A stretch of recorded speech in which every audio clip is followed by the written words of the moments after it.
This is your last call for My Wife the Dietitian. The show is just about to start. Come on, let's go. Hurry up. I'm trying. I can't get my shoe on. Welcome to My Wife the Dietitian, a fun weekly podcast about nutrition and healthy lifestyle. I'm Rob, and together with my wife Sandra, we invite you to join us on this informative and entertaining journey through the complex world of healthy eating. Join us each week as we strive to help you with transforming your overall health and relationship with food through up-to-date, evidence-based nutrition information.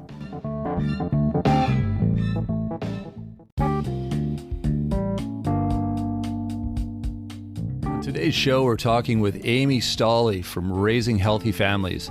Amy and her husband Jeff are not only experienced healthcare professionals, but also experienced parents. They focus on helping other parents create a healthy, thriving family. They're currently on an adventure of a lifetime, traveling the country with their two young kids. You know, one of our family goals was to just have more of that time together. You know, like Jeff and I, we were totally in the rat race before, each working jobs and trying to homeschool the kids and commuting, and just to have this more time together as a family. And it's shown, like, our kids, we can have rain days where we're all stuck in the same 30-foot trailer and our kids are each other's like best buddies. And that's been really cool to see too. Amy has lots of great tips and stories to share from her experience on the road. Be sure to stick around for this one. Enjoying the show? You can help others find it and enjoy it too by giving us a 5-star rating or review. If you feel like reaching out to us with a question or comment, you can send us an email at mywifetherd@gmail.com.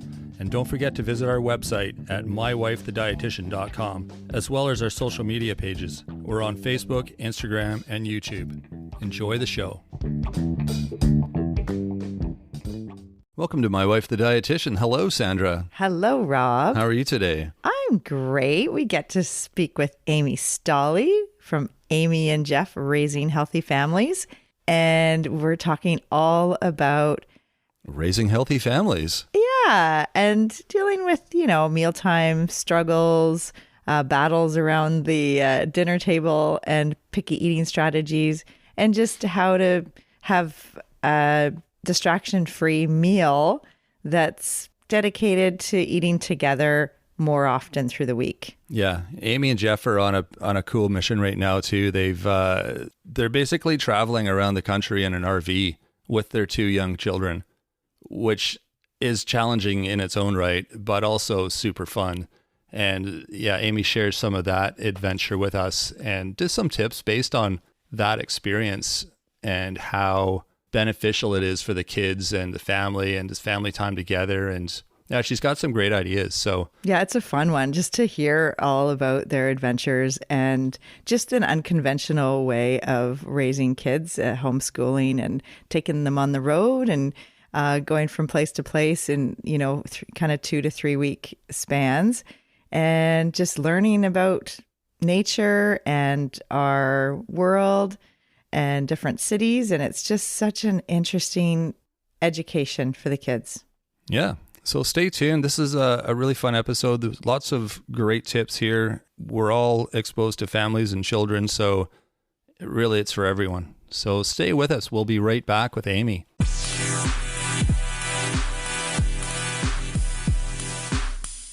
We have Amy here with us today. And Amy, can you tell us a bit about yourself and what you do and how you help people? Sure. I'm Amy. Thank you very much for having me on. Me and my husband have a business called Raising Healthy Families, and we like to say that we're a fitness plus program. We're a program that's built by parents for parents. We are parents ourselves, so we very much get and understand the world of parents and all of the needs and stresses and emotions that come along with that. And so our coaching program is not only built to get us feeling better, getting more fit and in shape, but eating right and taking care of ourselves first, because we all know that you can't take care of others until you take care of yourself, and putting some emphasis on that family time, getting the family more connected. The typical family just doesn't really seem to be there anymore. And we're kind of getting away from some traditional values that I think is showing up in society. And so it's our mission to try to bring some of those back and just reunite the family. Oh, I love Right that. on. I just love that. Yeah, this is great talking to you because these are really important values. And I love that you're helping others. I looked at a lot of the testimonials on your website and oh my gosh, you guys have been super successful with like trying to like help struggling families where they are finding that their kids are disconnected from them and they're seeing that their kids are having weight problems or issues with their lifestyle that they reflect it might have been the parent is kind of like they're modeling their parents. And so I love that you guys are taking this family approach, like family counseling approach. This is it's just really unique. Hey, Rob? Thanks.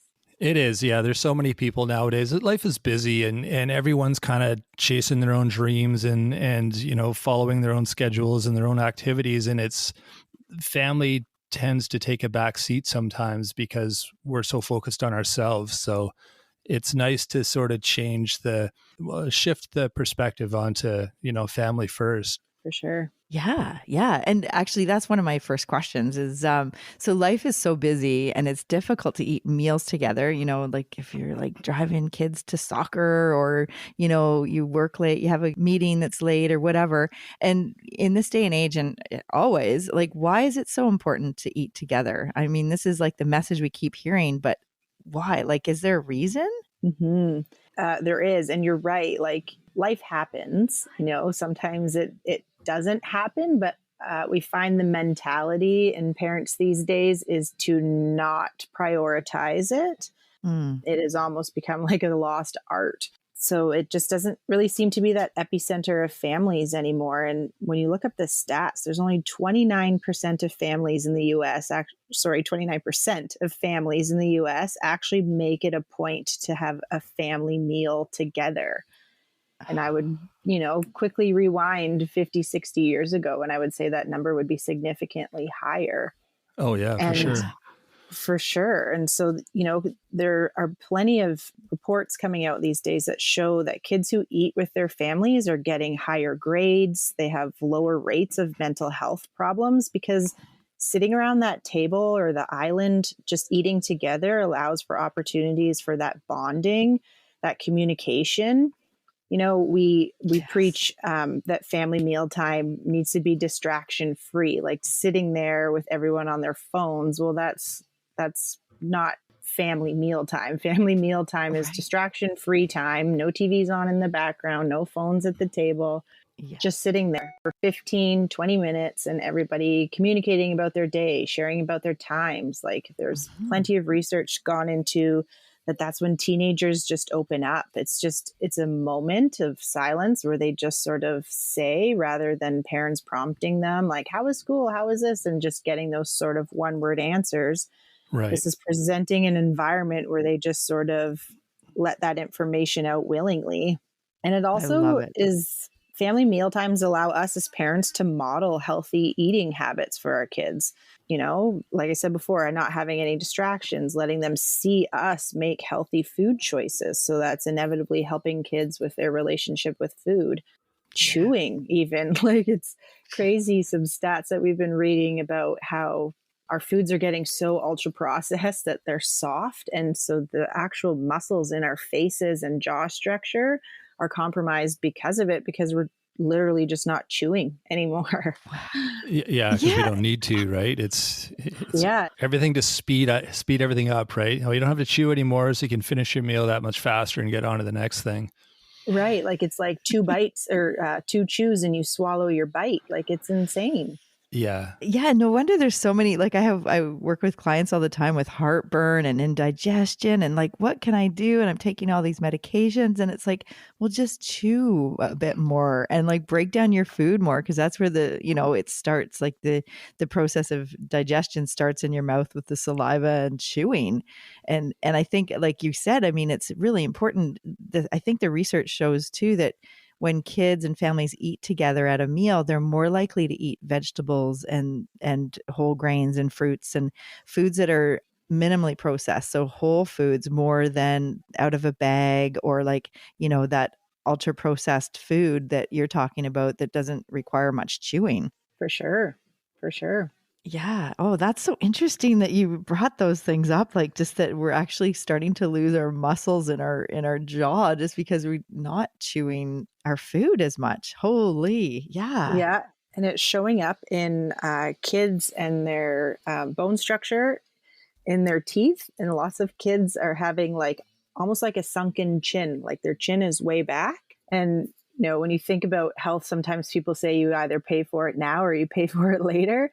Like, this is sort of one of those things. Like if, we're taking away chewing from our kids, it is like affecting their actual bone structure. So then they are having these crazy orthodontics contraptions put in their mouths to try to straighten everything out. When if we just focused on chewing our food, this can possibly be avoided. Oh my gosh, I didn't realize that was happening. But it makes sense though. If we're just not using the muscles, we lose them, right? Just like anywhere. And the jaw muscle is a really forceful muscle. Yeah, because you think of what it has to get through, right? The nuts and the seeds and oh my God. Something else you said there too, Amy, was about, when you have that device free or you're just sitting around the table talking as a family at dinner time and there's no other distractions. I remember with our kids when we did that, they would open up. They wouldn't, if we were sort of asking questions, you'd get, like you said, the one word answer. But if it was kind of just up to them, they would eventually one night just start telling us stories about their day or about, what happened with their friends or whatever. Like it does create that environment where they feel safe to kind of share what's happening. So I just wanted to say, that it does work. We've experienced that ourselves. So for sure. And then, kids come to depend on it too, right? Like exactly. Yeah. It's not maybe going to happen the first 5 times, but maybe that like 8th time, your 13-year-old is going to realize like, okay, well, at family, like at dinner tonight, I could bring this up because I know I'll have mom and dad's attention and like maybe get their feedback on it, or I can just get this off my chest or whatever it may be. Your kids are going to learn to depend on that routine and know that they have that opportunity. And I think with parents, it's really important not to push because I think, it's quiet at the table and parents just want to pester their kids with questions. Like my parents still do that to me. It's the dynamic of parent and child. They want to know stuff, right? But it's kind of the wrong approach because you're going to just turn the kids off. You want them to come to you. I think it's, so just hang in there and wait. It'll happen if you give them space. For sure. Yeah. And I think with kids growing up, I mean, part of family meals is they're learning the family values. They're learning the cultural traditions. They're learning so much more than just, sitting there at the table with dinner. And I think also it's really important that it's not a battlefield, like a time for, you have to eat your broccoli if you want to have ice cream or whatever, kind of strategies that parents use to get their kids to eat. I mean, it's like, that's creating, not a very peaceful environment. And, I see people 50 years later that have had emotional experiences at their dinner table with their families. And now they're still working through the trauma of like, there's starving kids in Africa. You finish everything on your plate and we paid a lot of money or whatever, right? Whatever the dynamic was. So I think it's important, like you were saying, about like just creating a space that's safe, that's, a distraction free, that people can feel like the kids can feel like they can just talk and adults can talk. And it's not like, okay, we're going to get together at dinner and we're going to bring this issue up, especially if it's about food and like picky eating. Yeah. And I also want to just make a point of mentioning, like, when we say family mealtime, we don't mean a Thanksgiving style meal every time. Like family mealtime, we understand the lifestyle of a family and parents. Like we're talking 15 minutes at the table, having your basic meal. I think a lot of time we get too caught up in our heads, like, oh, we got to set the table then. We got to have napkins and I got to have it. Like mom and dad can be standing on one side of the island holding their plate and eating, and kids can be sitting on the other side of the island. Like that's Totally. family mealtime, you know, like Totally. it doesn't have to be this huge presentation. Good point. Yeah. Yeah, totally. That's so true. Because I think people do think, oh my God, I can't do that all the time. We're so busy. Like we have this we're doing. And like it's just, but the thing is, I think they even say, a family meal would be one adult and a child. Like even that is a family meal. At least you're sitting together and it's a social event. Like you're eating together, even if you don't talk, like just sit together. Mm-hmm. For sure. Oh, and I'm sure in your work you've seen lots of like picky eating and issues around like the relationship with food and the dynamics around the table. And do you have some ways to help with preventing picky eating or having strategies to help with kids and getting them to the dinner table? For sure. Yeah. Picky eating is a big one we hear of a lot from our parents. And really, at the end of the day, picky eating essentially just boils down to sort of a bit of a power struggle almost between kiddos and their food. Kids very quickly early on in their lives learn that, when they say no to something, it gets a reaction from their parents. If they say yes to something, it gets a reaction from their parents. And so a mealtime sort of becomes a place where they can express some of this sort of power control in their own little lives. So much of a 2-year-old's life is dictated for them just due to the nature of their age, but they quickly realize that a mealtime is where they can maybe express some of these things. So we just try to keep that in the forefront of our minds when we talk about picky eating, that there is perhaps a power struggle here happening. So to kind of keep that in check as the parent with your energy and the way you're approaching it, if you're sitting down for another meal and you're like, you will eat everything, and you're just negative and yelling, and like every time they say no, you're like, that's it, like I'm not making you anything else, like just go to your room. Okay, well this is just feeding that cycle, this like power and control cycle. So we just really have to check that when we're parents. So we always say, first and foremost, check your energy, keep it light, and no wonder there's fun. Eating disorders and other issues with kids. Like I don't want to, I'm not blaming, but that this is what happens. Like there's the power struggle, the dynamics, the emotional response around meals. Like it can really affect people, the kids growing up and how they feel about meals and how they feel about food. For sure.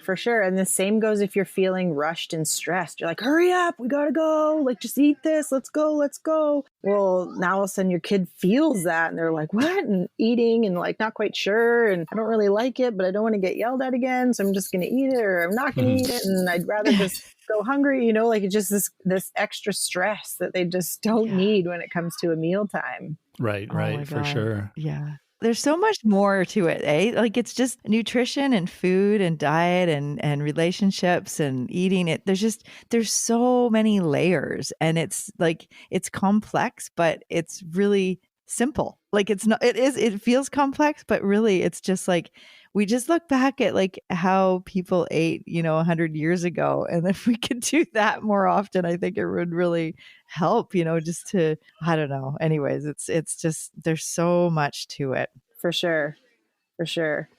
The other thing we like to bring up, and we've kind of touched on it before with a family mealtime, is that distracted eating. I see a lot of parents that'll like put on a tablet with like Paw Patrol on it and think that their kid will sit there and eat because they're actually watching Paw Patrol, and they'll just put food in their mouth. There's a backwards cycle there. This is not what we want to do to encourage our children to eat, is put a screen in front of their face. Even in the background. Exactly. And we want people to kind of listen to their internal hunger cues. And, if kids are, eating pureed food that you're spoon feeding them. And if they are engaged with the eating experience and they're turning away their face, or they're, throwing things off, or they're closing their mouth, or they're sticking their tongue out, it's like, that's a sign that they're full. Like, even though maybe they haven't eaten anything, but kids know their own appetite. Like kids are, they're the best at knowing their own hunger and fullness. Whereas adults we have all these external cues about, okay, this is how much food we have to eat and eat, as if we're robots or something. Yeah. Yeah. But that's so interesting to put, like, just putting on a cartoon or whatever and then feeding so that it just, so the food goes in, and so it's like we're getting the task done. But it's like, no, this is how they're learning about food. And this is like, they're supposed to be curious and able to like sense the food and touch it and taste it and decide if they like it, or, like, this is all like a human experience, right? And the For technology's sure. getting in the way, right? It's just, oh, It's mindless eating instead of mindful, Yes, right? exactly. Yeah. Yeah. And that's important. I mean, as adults, it's important to eat mindfully because we're so busy and we're thinking about work and all the things, it's like, okay, take that time to like slow down and just enjoy what you're eating and think about it and focus on your chewing and how it tastes. But as kids, it's just as important, and for the same reasons, but also because you're learning how to mindfully eat as you grow up. It's not something that you have to teach yourself as an adult. If you start as a child and learn to appreciate the act of eating and everything it represents, I think that's a really important thing to learn at a young age. Yeah, for sure. Exactly. And I think a lot of times parents can often get caught in the trap of like, oh, well, she's just two. Like, it's not going to matter. This isn't Totally. forever. This is just a one-time thing. And then the one-time thing becomes like an every meal thing because sure, maybe it did make that one meal time easier. But now all of a sudden we're putting stacks on an unhealthy habit. And, Mm-hmm. it takes a month to build them, but it takes 3 months to undo them, like Yeah. it's not worth it in the long run. No, like you said, you pay for it now or you pay for it later. And we say that, like Sandra says that all the time. It's just like a pretty good quote around our house. And it's so true, it applies to everything really. Yeah. Yeah, for sure. oh, absolutely. It's so, it's it's tricky. Our life is just so disconnected from nature, I think. And we're so technology focused, and we get in our cars and go to work, and then it's just so regimented too. Like, our schedules are so busy and we're always adding more, not like taking away. So it's really tricky for raising kids that have some free time and some time to just be creative and have daydreaming. And like, I mean, that's such a part of, like, it's an important part of creativity, right? It's just that, space to be able to just create, right? And we have to remember that, oh, we got to get outdoors more. Yeah. Yeah. Have more picnics. Yeah, for sure. Oh, For sure. that's funny. Yeah, because, well, I love the fact that you guys are traveling and you are raising your kids in a way that is unconventional, but I think it's really a breath of fresh air. And I bet the kids are just going to have this time in their life as a huge memory of, like, what a way to grow up and just see the world and travel around and meet friends along the way. And it's such a neat experience. And I think it's just, I don't know, I really appreciate that. We were talking to Amy, for the listeners, we were talking to Amy prior to the interview, and learned that they've taken their life on the road and homeschooling their kids, and just needed a change of pace. And it's really it's been a whirlwind for you, eh? Yeah. Yeah. We're getting there. We're getting there. I feel like we're figuring it out now, 6 months into it, but That's awesome. it's been a fun adventure. Have you noticed any sort of positive changes with your kids in that environment? Like we were just saying, it's so important to get outside and to kind of, relax the structure a little bit. I can imagine there'd be some, you're hopefully seeing some positive feedback from your kids. Oh, for sure. Yeah, they're definitely learning the skills of being able to adapt. We see a lot of families over and over as we move from these campsites and live this lifestyle, but just their, self-confidence and their ability to like believe in themselves. That like, I can just walk over to that playground and say, I'm Addison. I'm 9 years old. I like Barbies. Who wants to play? Yeah. All of a sudden have 2 friends come running over. It's pretty awesome to just see them have that belief in themselves, which is cool. And yeah, they're just we, at the beginning of the trip, kind of each let them pick a bin. And we said, toys that you want to bring have to be able to fit in this bin, or else we're going to have just toys everywhere. So they did. They sorted through everything, picked their bins. And the other night, my husband and I were talking. We're like, I think those bins have been opened like 5 times. Exactly. Like they're just outside all the time. Like it sticks and rocks and leaves and playgrounds and imaginations and walkie-talkies. Like that's all they need. That is I awesome. love it. Oh my Yeah, God, that's a that's great truly all they example. Mhm.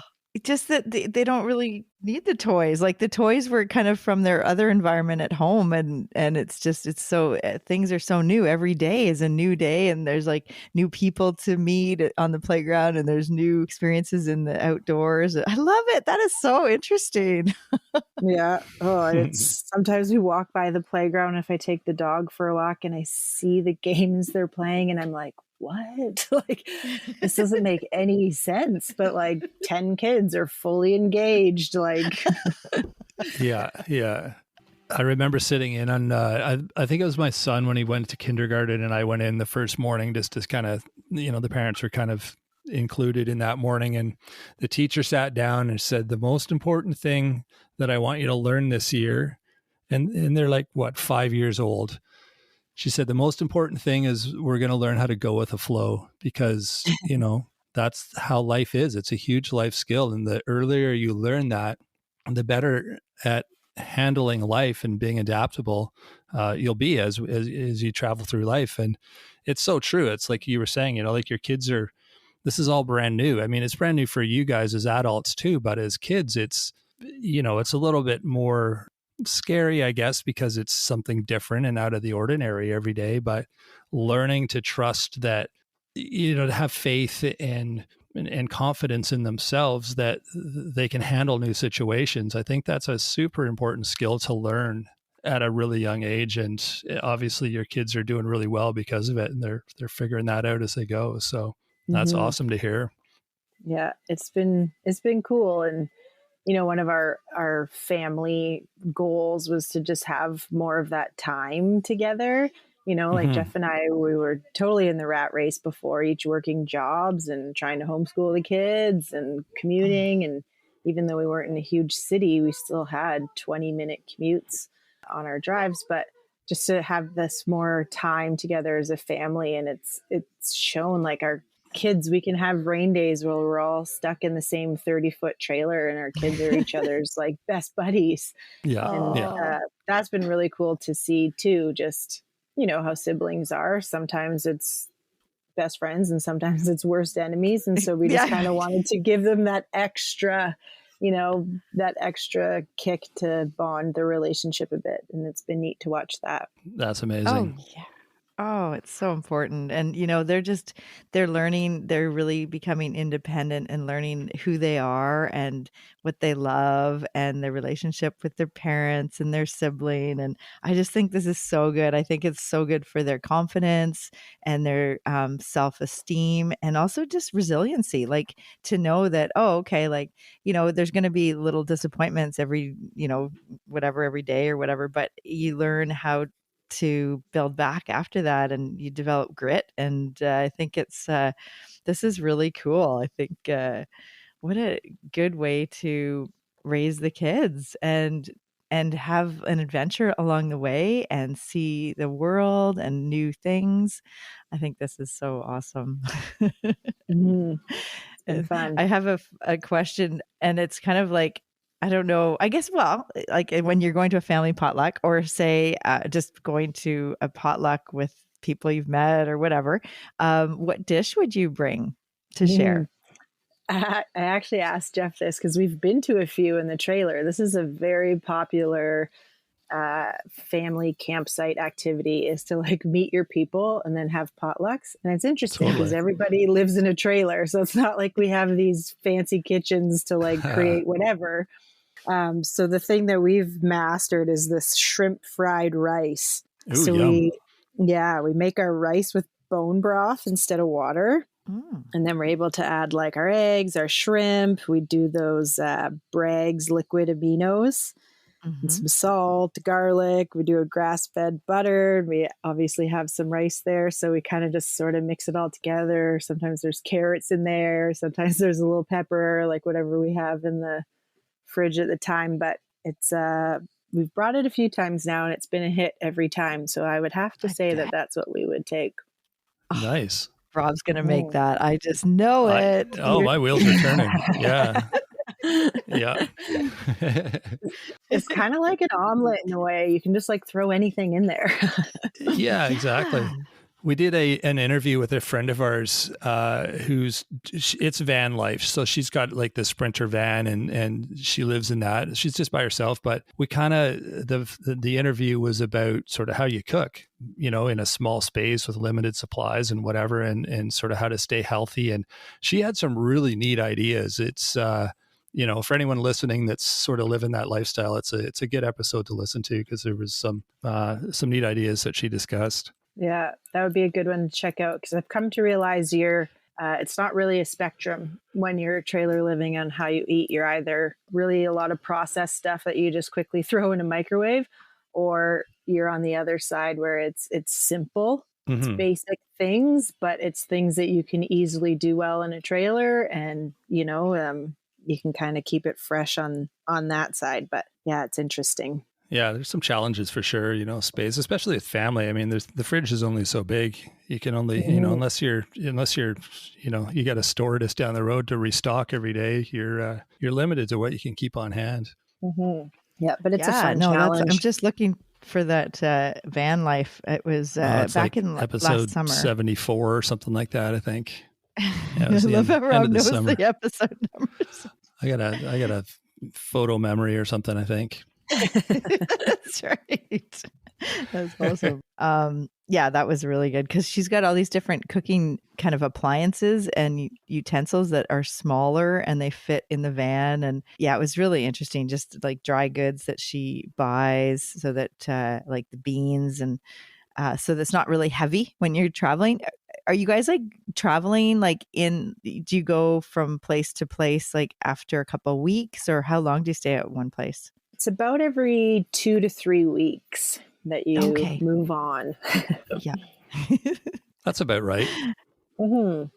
Yeah, I'm envious. That sounds like so much fun. And we keep threatening to do that. We will someday. Sandra and I will do the van thing, or probably not the trailer. We don't need to if it's just the two of us, but we'll hit the road. I have a lot of books. We've promised everyone we've interviewed that we're going to come and visit them all. So it's kind of the purpose of our trip. So we'll track you guys down somewhere too and awesome.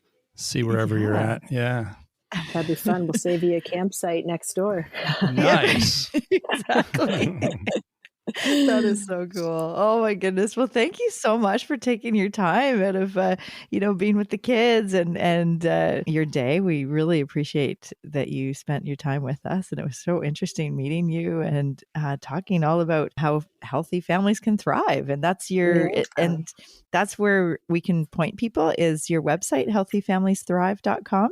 Yeah, that would be the best place. And then once you get there, you can find all the links to be able to get a hold of us. Perfect. Okay. And there's like Instagram too, I guess, eh? Yeah. Instagram and X or Twitter, we're pretty active on there as well. So. Okay.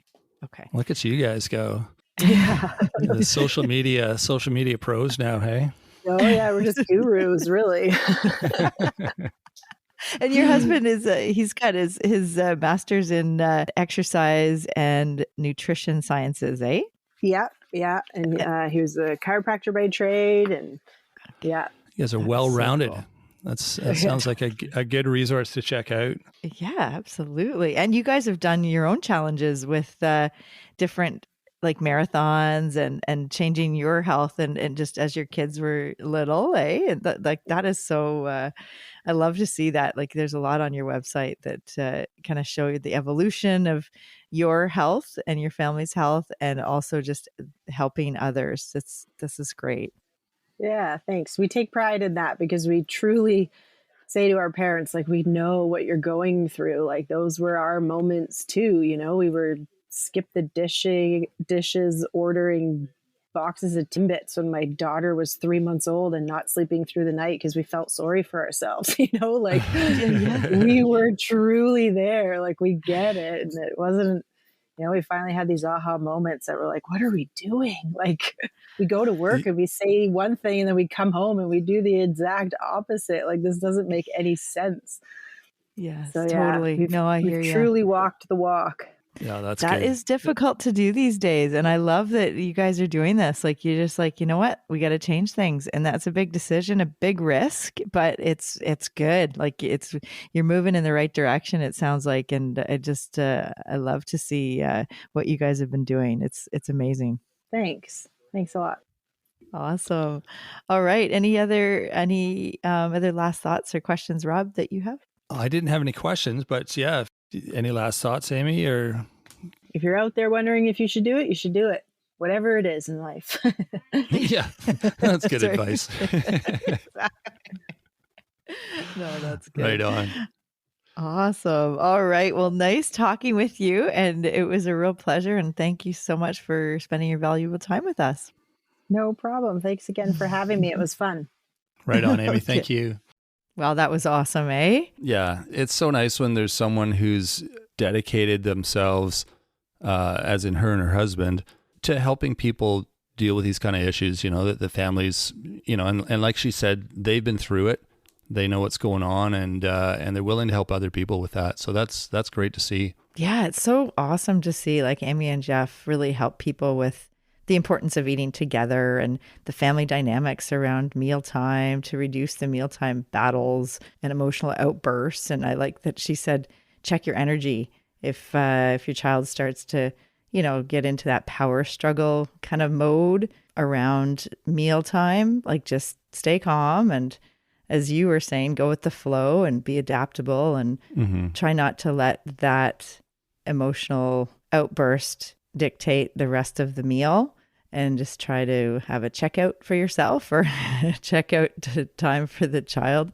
Exactly. We've talked about these things a few times on our podcast, but it's nice to have a reminder and just hear some new tips or just some different perspectives on how to deal with these sorts of things, because they are challenging, they are frustrating. We've been there. We're parents. It's tricky stuff to deal with, and hearing some new ideas about other people who've been through it or are going through it, it's helpful. Yeah. And definitely, I mean, picky eating is pretty much a common thread with most families. And usually it's just a phase. So don't get stuck too much on the picky eating. Yeah, exactly. I'm super jealous of their trip too. That sounds so fun.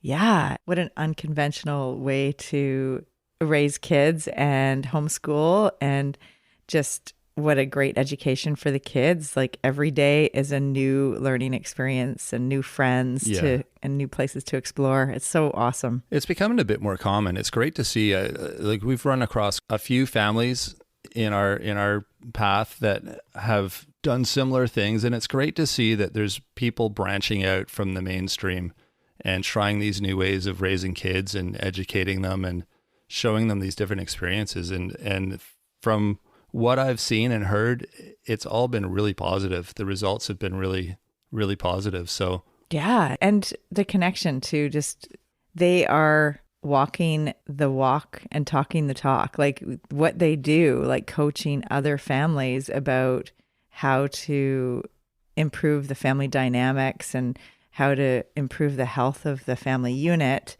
They are doing that themselves by being together and traveling together and dealing with the, all the daily. Yeah, as much as it's of a dream as it sounds, I'm sure there's some days where it's a total nightmare because they're all in this like tiny little space 24/7, so they've really learned some good strategies for how to stay connected as a family. And yeah, like Sandra said, they're sharing those strategies and tips through their work that they do with other people and other families. Yeah, absolutely. And I really think their kids are going to look back on this time in their life as the best memories ever. Oh, heck yeah. Yeah. Well, that's amazing. Their information is healthyfamiliesthrive.com, raising healthy families. And Amy and Jeff are the coaches, and they can help you out if you want to look them up on their website and social media handles. Yeah, they got a pretty good following on Facebook there and Instagram too, I think, and Twitter or X or whatever it's called these days. And yeah, so give them a follow on those and see what they have to say. I'm sure there's tons more information than what we touched today. We just kind of covered the basis today, but there's lots more there. And as always, you can check out our website too. That's mywifethedietitian.com. We've got a newsletter we're starting as well. You can sign up for that on, I think, every page of our website. There's a button at the bottom where you can sign up for that. And that'll be just a weekly update on what's going on, different things that are coming up, some downloadable printable sheets that you can stick to your fridge for good reminders about nutrition and health and that sort of thing, and just kind of whatever else we feel like throwing out there. So check that out. We're also on social media as well. We are on Instagram, YouTube, and Facebook. We've got new things coming up there every day, pretty much these days. So check those out. Give us a like, follow, however that works. And don't forget to rate and review. We always appreciate that. It really, really helps keep things moving forward here. It helps other people find the show. It's just nice to hear your feedback too. And on that note, if you want to connect with us and you have ideas for the show, you want to hear a certain topic, you want us to talk about something in particular, anything like that, you can reach out to us on our email. That's mywifetherd@gmail.com. We love hearing from people. We get listener questions quite often, and we're happy to do a show based on your questions. So don't be afraid to reach out and just let us know what's on your mind, and we will do our best to help you out. Yeah, it's been wonderful to connect with people in our local community with a lot of in-person groups over the past few weeks and getting more ideas about what concerns people have and the questions they have. And along with all of the clients that I am regularly seeing, it's a wealth of information, and we love to hear your questions and help you out with some ideas. And our nutrition nuggets coming up next week will be all about lunch ideas and what the heck to make for lunch. It's actually in 2 days. Yeah, time's flying. Yeah, so that'll be a good one. Easy and healthy lunch ideas. Yeah, there you go. Yeah, and we've got a little post on our Facebook and Instagram as well too, where you can, about the lunch episode. If you want to leave your lunch ideas there too, we'd be happy to share those in our show. Yeah, there's some really fun, creative ways that people pack their kids' lunches and make their own lunches for work. And we always suggest, if you want to eat healthier, it's good to bring your own lunch, because then you get to control the ingredients, and eating out all the time isn't that great for your health. But once in a while, it's always fun. Or if there's a office party going out, or you bringing food in for a special occasion, that's great. But on a regular day-to-day basis, it's good to pack your own lunch from home. Exactly. So that will be this Wednesday on our Nutrition Nuggets. You can check that out. And in the meantime, have a great week, everyone. We'll be back Wednesday. Thanks for joining us today on My Wife the Dietitian. If you like what you heard, don't be shy. Leave us a comment or review, and be sure to share our podcast with your friends. If you'd like to hear more, hit that subscribe button. You can also follow us on our social media pages for updates, episode trailers, and other odds and ends. For more info and links on what we discussed on today's episode, check the show notes. We'll be back next week with another informative and fun-filled episode.